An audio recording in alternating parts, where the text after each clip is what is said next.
আজিজুল হক জিয়াদি সাহেব সাতক্ষীরা মোহতারামকে কোরআন এবং হাদিস থেকে মূল্যবান বক্তব্য পেশ করার জন্য সনির্বন্ধন অনুরোধ করছি।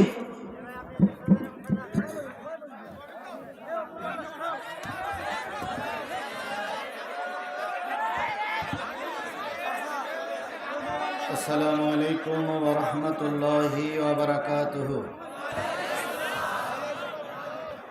নাহমাদুহু ওয়া নাস্তাঈনুহু ওয়া নাস্তাগফিরুহু ওয়া নাউযু বিল্লাহি মিন শুরুরি আনফুসিনা ওয়া মিন সাইয়্যাতি আ'মালিনা।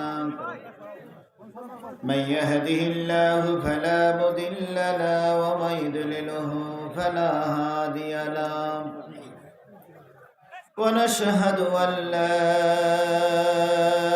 إله إلا الله وحده لا شريك له الذي أرسله بالحق بشيرا ونذيرا وداعيا إلى الله بإذنه وسراجا منيرا.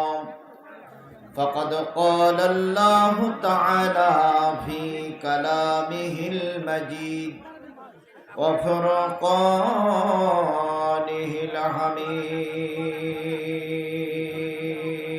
الحميد. أعوذ بالله من الشيطان الرجيم. بسم الله الرحمن الرحيم. واتل عليهم نبأ الذي آتيناه آياتنا فانسلخ منها فأتبعه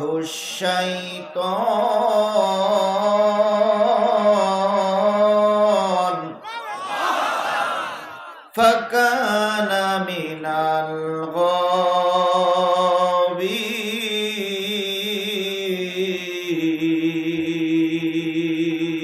الغاوين. ولو شئنا لرفعناه بها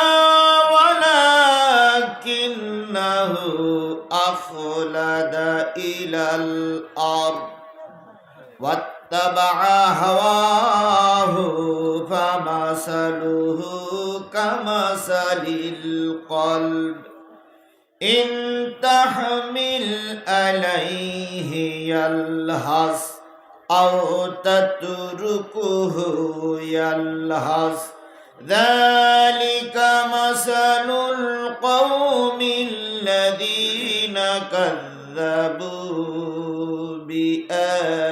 بآياتنا فاقصص القصص لعلهم يتفكرون.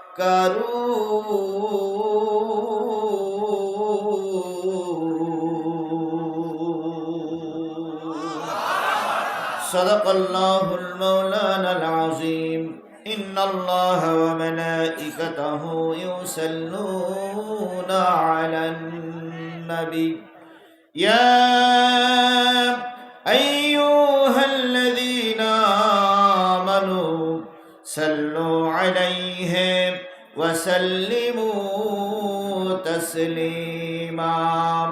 اللهم صل على محمد وعلى آل محمد كما صليت على إبراهيم وعلى آل إبراهيم إنك حميد مجيد. اللهم بارك على محمد وعلى آل محمد كما باركت على إبراهيم وعلى آل إبراهيم إنك حميد مجيد. لا ইলাহা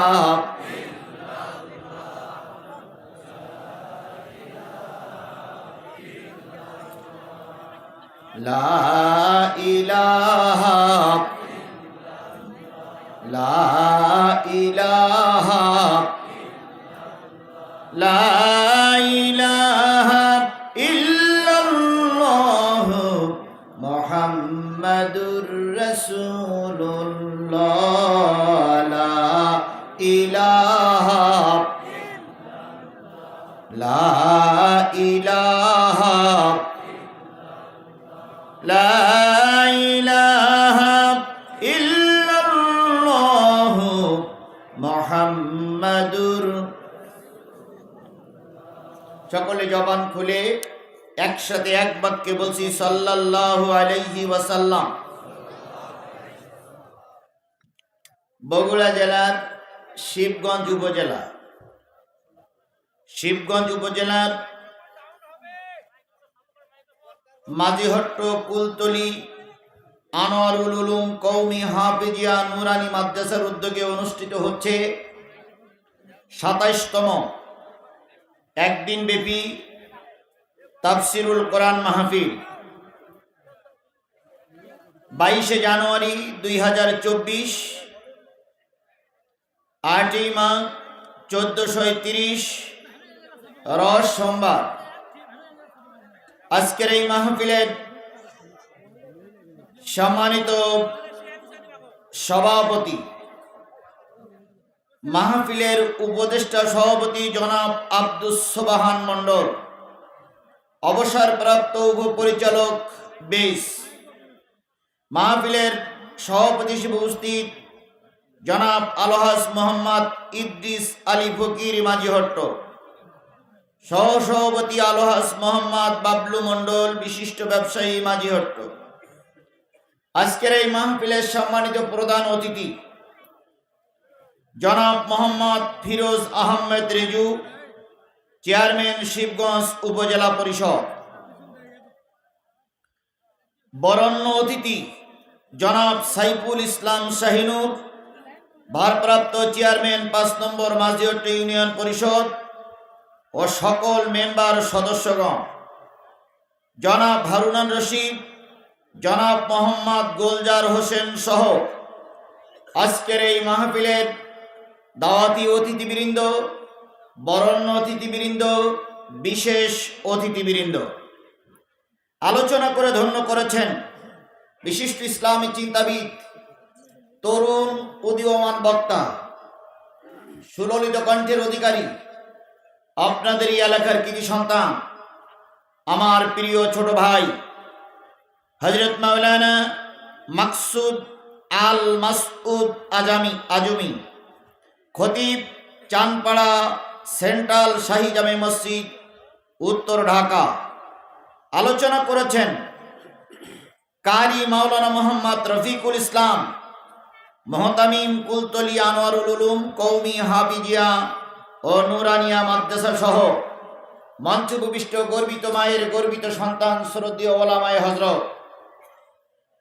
বগুড়া জেলার পার্শ্ববর্তী জয়পুরহাট জেলা, দিনাজপুর জেলা, গাইবান্ধা জেলা এবং নওগাঁ জেলা থেকে আগত দিনদার, পরেশগার, মোত্তাকি মুসলমান ভাই ও বন্ধুগণ, পদ্মায় অবস্থানরত শ্রদ্ধাশীলা মা ও বোনেরা, সুপ্রিয় সাংবাদিক বন্ধুগণ, প্রশাসনের ভাইয়েরা, সকলকে নিয়ে আবারও সালাম বিনিময় করছি।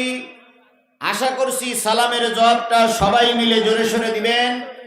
আসসালামু আলাইকুম ওয়া রাহমাতুল্লাহি ওয়া বারাকাতুহু।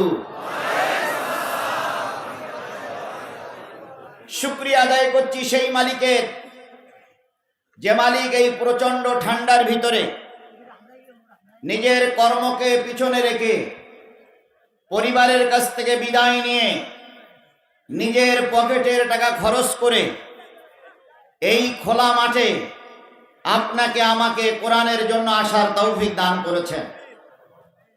আমরা যারা এসেছি শুধুমাত্র কেবলমাত্র কোরআনের মহব্বতে এসেছি। কথা বলেন ঠিক না বেঠিক? আমরা কোরআনকে ভালোবাসি।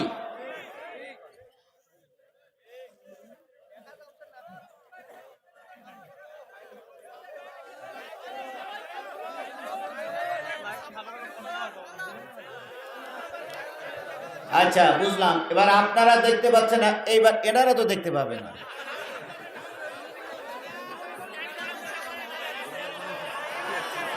Yes, হয়েছে।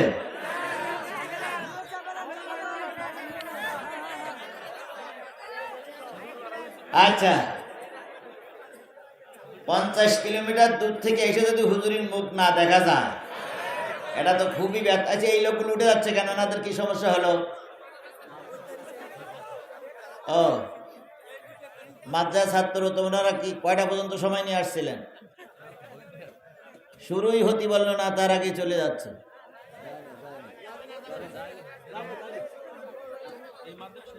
ও, এ মাদ্রাসার হতে পারে। তো যে মালিক আপনাকে আমাকে নির্ভেজাল কোরআন শোনার জন্য আসার তৌফিক দান করেছেন, আমরা সে মালিকের দরবারে শুকরিয়া আদায় করছি। সকলে মিলে বলছি আলহামদুলিল্লাহ। আমি প্রায় বলি, পৃথিবীর সব জায়গায় ভেজাল আছে। ভেজাল আছে না? সব জায়গায় ভেজাল আছে। বাজার থেকে চাউল কিনে নিয়ে আসছেন, ভালো ভাত খাবেন, খুব দামি চাউল। কিছুদিন পরে দেখা গেল একটা পাথর 2 দাঁতের মাঝখানে পড়েছে, দাঁত একটা নড়ে গেল অথবা ভেঙে গেল। তাহলে বোঝা গেল ভালো চাউলের ভিতরে কি আছে? ভেজাল আছে।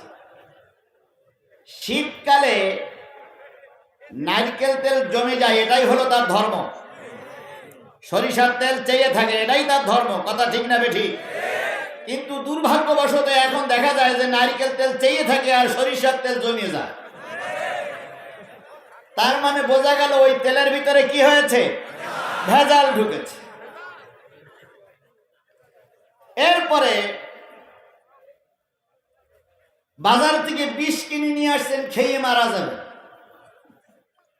স্ত্রীর সঙ্গে বনবনা হচ্ছে না, তাই খেয়ে মারা যাবেন বলে বিষ কিনে নিয়ে আসছে। রাতে খাওয়া দাওয়া করে বিষ সব খেয়েছেন, সকালবেলা দেখতেছেন ওই বেঁচেই আছে। তাহলে বিষের ভিতরে কি ঢুকেছে? ভেজাল ঢুকেছে। আগের ইমামগুলো হক কথা বলতো, এখন আর ইমামগুলো হক কথা বলে না। কেউ চাকরির ভয়ে, কেউ নেতার ভয়ে, কেউ মামলার ভয়ে, কেউ হামলার ভয়ে। তাহলে ও হুজুরগুলোর ভিতরে কি ঢুকেছে? ভেজাল ঢুকেছে। আগের নেতারা জনগণের সাপোর্ট নিয়েই নেতা হতো, এখন অধিকাংশ নেতারা পাম্পট্টি দিয়ে পাসলেই মাসলেই নেতা হয়। সব নেতা না বলে, এখনো সঠিক নেতা আছে, সঠিক ইমাম আছে, সঠিক চাইল আছে, সবকিছু চাইল আছে, কিন্তু ওর ভিতরে আবার কি ঢুকেছে? ভেজাল ঢুকেছে। এবার আসুন, আমরা আসছি কোরআন শোনার জন্য, হাদিস শোনার জন্য। কথা বলেন ঠিক না বেঠিক? হাদিসের ভিতরে ভেজাল আছে না নাই? হাদিসের ভিতরে ভেজাল আছে না নাই? আছে, আছে। তা না হলে কেউ কেউ বলে এটা সহিহ হাদিস। তাহলে সহিহ হাদিস যদি থাকে তাহলে ভেজাল হাদিস আছে। ভালো নেতা যদি থাকে তাহলে ভেজাল নেতা আছে। তাহলে সব কিছুর ভিতরে ভেজাল আছে। কথা বলেন ঠিক না বেঠিক? কেবলমাত্র শুধুমাত্র একটা জিনিসের ভিতরে ভেজাল নাই, সে জিনিসটার নাম কি? আরো জোরে বলেন, সেই জিনিসটার নাম কি? পৃথিবীতে সব জায়গায় ভেজাল আছে, কেবল কোরআনের ভিতরে ভেজাল কেন নাই? আল্লাহ রাব্বুল আলামিন বলতেছেন, জালিকাল কিতাবু লা রাইবা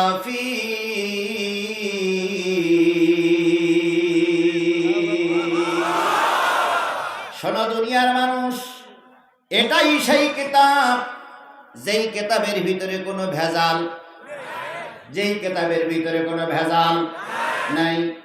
আল্লাহ তাআলা আর এক জায়গায় বলতেছেন, নাহনু নাযালনা যিকরা ওয়া ইন্না লাহু লাহাফিজুন।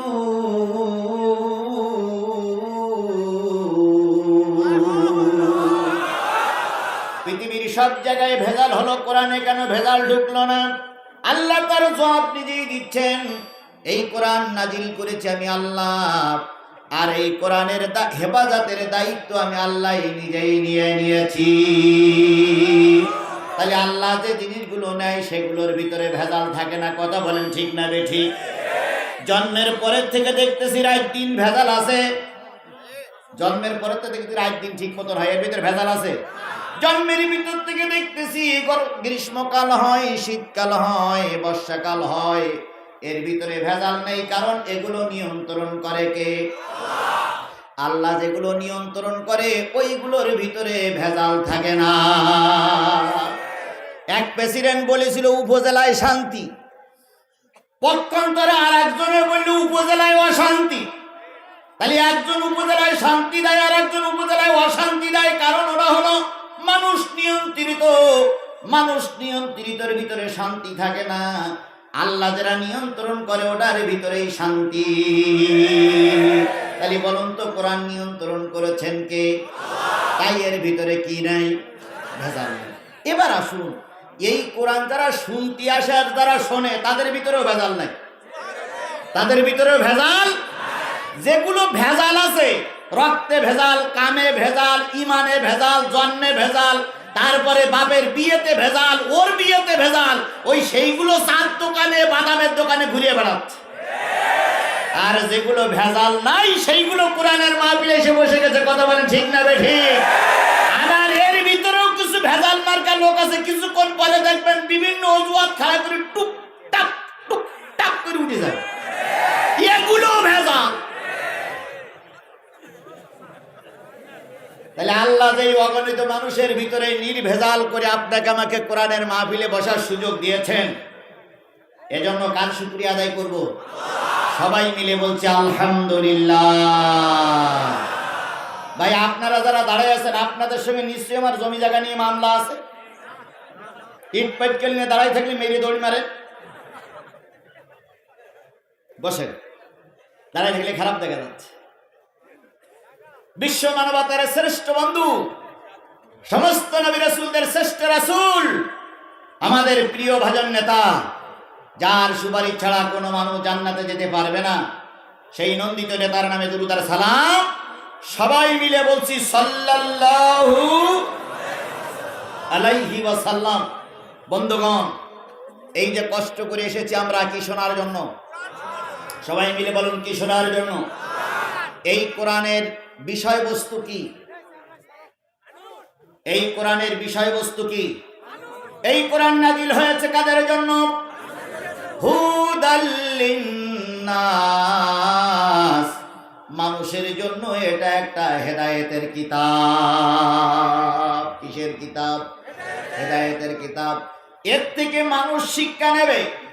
অবশ্যই এর ভিতরে গরুর কথা আছে, ছাগলের কথা আছে, ভেড়ার কথা আছে, উটদুম্বার কথা আছে, পাহাড় পর্বত নদী নালার কথা আছে, গাছপালার কথা আছে, কিন্তু ওগুলো মানুষের কল্যাণের জন্য। মূলত কোরআন নাজিল হলো মানুষের হেদায়েতের জন্য। আর এই হেদায়েত নিয়ে যারা চলবে তারাই হলো মুত্তাকি। তারাই কি? হুদাল লিল মুত্তাকিন। যারা হেদায়েত নেবে তারাই হবে মুত্তাকি। আমরা কোরআন থেকে হেদায়েত নিতে চাই। কথা বলেন ঠিক না বেঠিক? তাহলে কোরআন নাজিল হলো কাদের জন্য? আপনারা কি? সবাই মিলে বলুন আপনারা কি? হিন্দুরা কি? খ্রিস্টানরা কি? বৌদ্ধরা কি? পাদ্রীরা কি? আমরা কি? তাহলে এই কোরআন কাদের জন্য? তাহলে এর থেকে হেদায়েত নেবে মানুষ। সুতরাং আপনি যদি মানুষ হন, যদি মনুষ্যত্ব আপনার ভিতরে থাকে, বাপ মা যদি বৈধ হয়ে থাকে, আর আপনি যদি মানুষ তুমি জন্ম নিয়ে থাকেন, অবশ্যই এই কোরআন থেকে আপনাকে হেদায়েত নেওয়া লাগবে। তাহলে কোরআন তো আমাদের জন্য নাজিল হয়েছে, তাই না? এবার আসুন, ক্লাসে 3-4 উঠলো ছেলে মেয়ে, এদের একটা বই দেওয়া হলো। বইয়ের ভিতরে কিছুটা গদ্য থাকে, কিছুটা পদ্য থাকে। গল্পের বইতে কথা বলেন। এই কোরআনের ভিতরে বিষয়বস্তু সূচিপত্র কয়টা? 114টা সূরা অংশ, কিন্তু এই 114টা সূরা নাজিল হয়েছে 5টা বিষয়ের উপরে। কয়টা? নাযালাল কোরআন আলা খামসিন, 5টা বিষয়ের উপরে কোরআন নাজিল হয়েছে। ভালো করে খেয়াল করেন। আওয়ামী লীগ যারা, বিএনপি যারা, জাতীয় পার্টি যারা, জামাত ইসলাম যারা, চরমনাই, হেফাজত, যা হোক না কেন, আমরা সবাই তো মানুষ। মানুষের উপরে আর কোনো পরিচয় নেই। কেউ নামাজি, কেউ বেনামাজি, কেউ এ দল, কেউ সে দল, কেউ চোর, কেউ ডাকাত, কেউ খুনি, কেউ সন্ত্রাসী, কেউ মারামারি করার পক্ষে, কেউ মামলা দেওয়ার পক্ষে, কেউ মামলা খাওয়ার পক্ষে। এখন আমরা তো সবাই মানুষ। এই মানুষের জন্য আল্লাহ রাব্বুল আলামিন বলেন, নবী বলেন, নাযালাল কোরআন আলা খামসিন, হালাল, হারাম, মুহকাম, মুতাশাবিহা, আমসাল, ফাহাল্লা হালালাহু, ফাহাররামা হারামাহু, আমিনু মুহকামান, আমিনু মুতাশাবিহান, ফাতাবিরুল আমসাল ইল্লা ফাদাখালাল জান্নাহ। তাহলে কয়টা বিষয়? এক নম্বর হলো হালাল। এক নম্বর কি? সবাই মিলে বলুন, এক নম্বর কি? এবার আসুন, গরুর গোশত খাওয়া কি? ছাগলের গোশত খাওয়া কি? মহিষের গোশত খাওয়া কি? কুকুরের গোশত খাওয়া কি?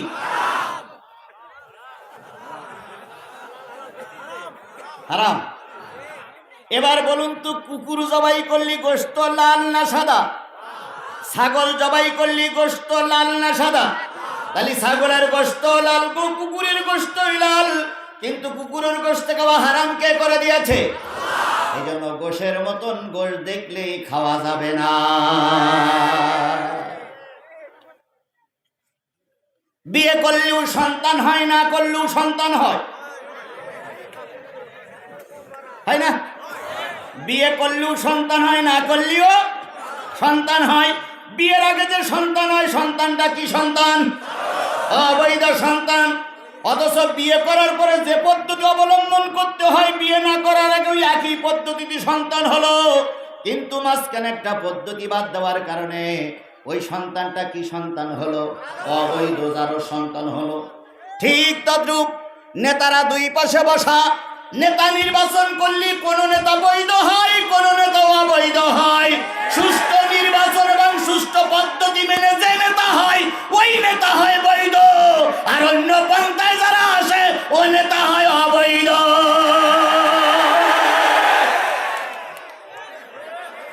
লাইন কিন্তু সব একই, কিন্তু কেউ বৈধ, কেউ।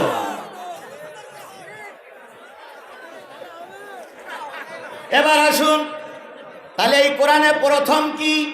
হালাল। প্রথম কি? হালাল। এরপরে দুই নম্বর কি? হারাম। হারাম মানে কি? নিষিদ্ধ, সেগুলো করা যাবে না। যেমন সুদ খাওয়া হারাম, ঘুষ খাওয়া হারাম, তারপরে চুরি করা হারাম, ডাকাত করা হারাম, জেনা করা হারাম, ব্যভিচার করা হারাম, মিথ্যা কথা বলা হারাম, এগুলো সব হারামের, এগুলো করা যাবে না। তিন নম্বর কোরআনে আছে হুকুম। কি কোরআনে আছে? কি? আমার শ্রদ্ধেয় উপজেলা চেয়ারম্যান নামাজের কথা বলেছেন। এই নামাজের কথা কোরআন শরীফে কয় জায়গায় আছে? 82 জায়গায়। আকিমুস সালাহ ওয়া আতুজ যাকাত, নামাজ কায়েম করো, যাকাত আদায় করো। আমার শ্রদ্ধেয় উপজেলা চেয়ারম্যান সাহেবের সঙ্গে আমি একমত। পরিবার আগে ঠিক করেন, কিন্তু এখন দুঃখের বিষয়, আমার বড় ছেলেটারে যদি নামাজের জন্য তাগিদ দেই, আর ওই ছেলে যদি উপজেলায় গিয়ে কেস করে, তাহলে বাপ জেল খাটবে, ছেলের কিছুই হবে না। অবশ্যই আল্লাহ রাসূল বলেছেন, মুরু আওলাদুকুম বিসসালাতি ওয়া হুম আবনাউ সাবআ সিনিনা ওয়াদরিবুহুম আলাইহিম ওয়া হুম আবনাউ আশারা সিনিনা ওয়াফাররিকু বাইনাহুম ফিল মাদাজি। সন্তানের বয়স যখন 7 বছর হবে নামাজের জন্য উপদেশ দাও, ওই সন্তানের বয়স যখন 10 বছর হবে যদি নামাজ না পড়ে পিটাও,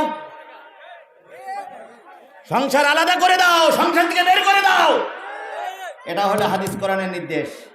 কিন্তু যে দেশে আমরা এখন বসবাস করছি, অত্যন্ত দুঃখ বা পরিতাপের বিষয়, জেনাকারীরা ঘুরে বেড়ায় আর ভালো ভালো আলেমগুলো জেল খেটে মরে। জেনা করে ধরা পড়ে সে ব্যক্তি নির্বাচন করতে পারে, আর বৈধ বউ নিয়ে রিসোর্টে দিয়ে বছরের পর বছর জেল খাটা লাগে। এটা আমার দেশের নাম বাংলাদেশ।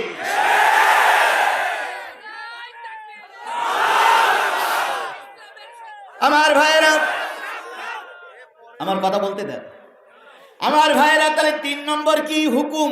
3 নম্বর কি?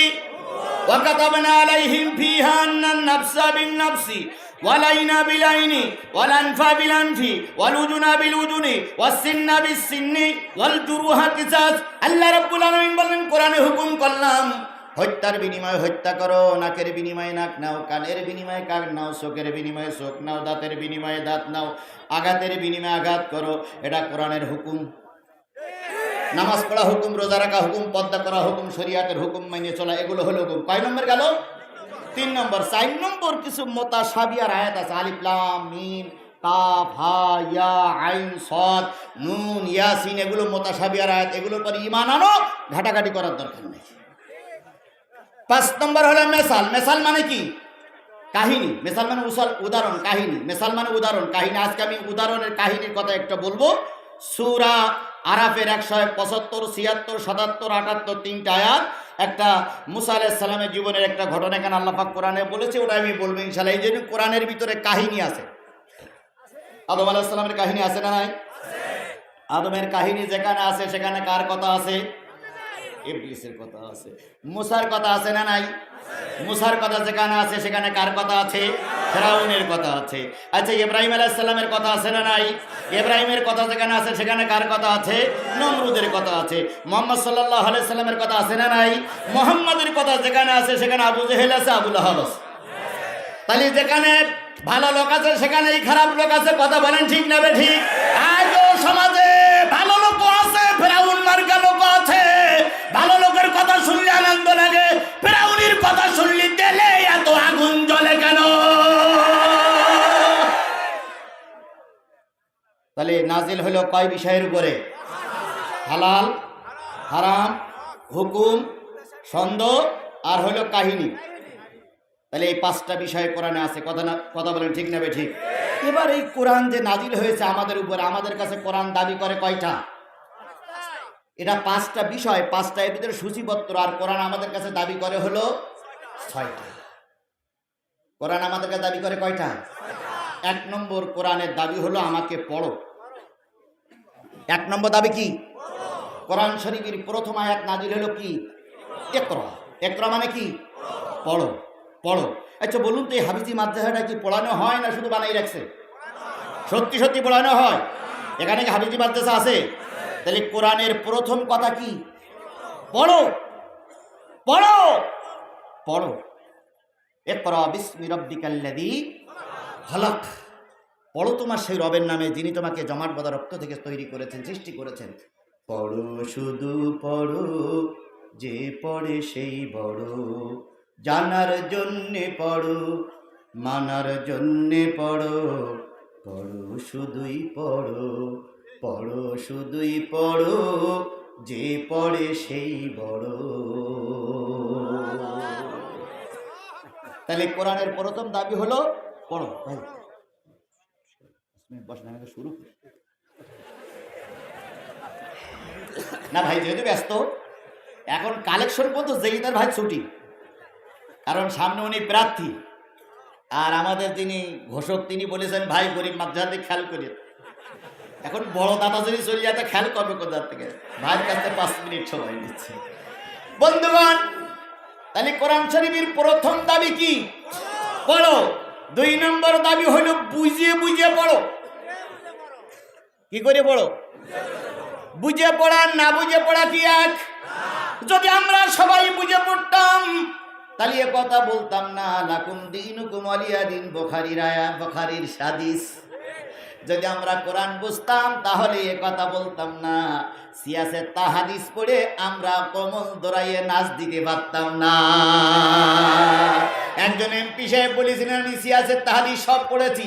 সিয়াসেত তাহাদিস যদি পড়ে থাকো তোমার মাথায় কাপড় দিয়ে চলতে হবে, নাকি সিয়াসেত তাহাদিসের ভিতরে নাই? তোমার পর্দা করতে পড়ে কি সিয়াসেত তাহাদিসের ভিতরে ছিল না?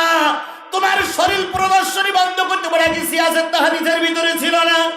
যদি আমরা বুঝে পড়তাম দয়া করে আমাদের ভিতরে এই দোষটা ঢুকতো না। তাহলে কোরআনের দাবির 1 নম্বর হলো পড়ো, 2 নম্বর কি? বুঝে পড়ো। 3 নম্বর হলো যতটুকু পড়িয়েছো ততটুকুর পরে কি করো? আমল করো। জানার মানা এক জিনিস নয়, আমি মঞ্চে 2 ঘন্টা বক্তৃতা করে গেলাম, ভাইরা আমার, বোনেরা আমার, নেতারা আমার, নেত্রীরা আমার, 5 ওয়াক্ত নামাজ পড়বেন, রমজানের রোজা রাখবেন, বিপদায় থাকবেন না, অথচ ওনার মেয়েই ন্যাংটা হয়ে চলিতেছে। তাহলে শুধু পড়লে হবে না, জানলে হবে না, কি করতে হবে? মানতে হবে। 3 নম্বর। 4 নম্বর, তুমি পড়েছ, বুঝেছ, মেনেছ, এখন নিজে কুআনফুসিকুম আহলিকুম নারা, নিজে জাহান্নামের আগুন থেকে বাঁচতে হবে না, আহাল পরিজন বর্গকে বাঁচাও। এই জন্য দাওয়াতি কাজ চালু করে দাও। দাওয়াত দেওয়া হলো কোরআনের 4 নম্বর দাবি। কথা বলেন ঠিক না বেঠিক? দাওয়াত দেওয়া কোরআনের 4 নম্বর দাবি যদি হয়, আজকে একদল আলেমেরা দাওয়াত দিচ্ছে আর কিছু কিছু মানুষ সেই দাওয়াতি কাজটা ভণ্ডুল করতেছে। কথা বলেন ঠিক না বেঠিক? যাদের ইন্ধনে, যাদের ফোনে, যাদের সহযোগিতায় কোরআনের মাহফিল বন্ধ হয়, এরা নিঃসন্দেহ কোরআনের শত্রু। গত কয়েকদিন আগে এই শিবগঞ্জ আমার একটা মাহফিল ছিল, আমি মাহফিলের পাশেই ছিলাম, অথচ আমাকে উঠতে দেওয়া হয়নি।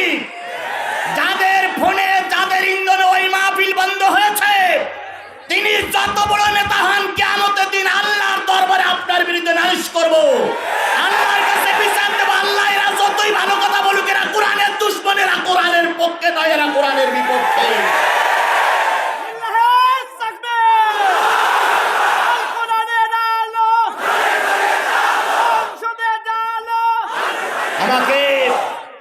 আমাকে বলা হয়, হুজুর রাজনীতি করবেন না। আচ্ছা, আমি রাজনীতি করতে যাব কেন? রাজনীতি করুক যারা সামনে নির্বাচন করবে। কি ভাই, যথার্থ বলেছেন, একদল পক্ষে আর একদল বিপক্ষে। আমি কোনো পক্ষে নেই। আমি কিসের পক্ষে? আমি কিসের পক্ষে?